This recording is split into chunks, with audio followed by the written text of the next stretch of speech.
সভাপতি ও সেক্রেটারির পর এবার পূর্ণাঙ্গ কমিটি প্রকাশ করেছে বাংলাদেশ ইসলামী ছাত্র শিবিরের ঢাকা বিশ্ববিদ্যালয় শাখা, যেখানে সাংগঠনিক সম্পাদক হিসেবে রয়েছেন মহিউদ্দিন খান। শিবিরের এই নেতাকে নিয়ে কথা বলেছেন বৈষম্য বিরোধী ছাত্র আন্দোলনে পুলিশের হাতে থেকে আন্দোলনকারী ছাত্রদের বাঁচাতে গিয়ে পুলিশের হামলার শিকার হওয়া ঢাকা বিশ্ববিদ্যালয়ের লোকপ্রশাসন বিভাগের প্রভাষক শেহরিন আমিন মোনামিও।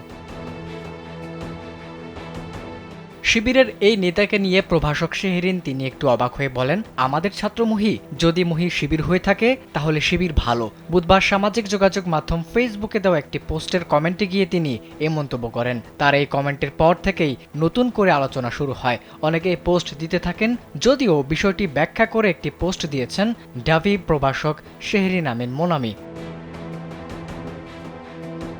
তিনি লেখেন, আমার কোনো শিক্ষার্থী কি সংগঠন করে বা কোন মতাদর্শের সেটা আমার কাছে কোনো মুখ্য বিষয় নয়। আমি ওটা নিয়ে কোনো চিন্তাও করি না। ব্যক্তিগতভাবে আমি নিজেও কোনো রাজনৈতিক দল বা সংগঠনের সাথে জড়িত নই। তিনি আরও লিখেন, আমি আশা করব এবং সেই সাথে অনুরোধও করব যেন আমার কোনো বক্তব্য ভিন্নভাবে উপস্থাপন করা না হয়। আমি চাইব আমাকে যারা জানেন চেনেন তারা যেন বিভ্রান্ত না হয়।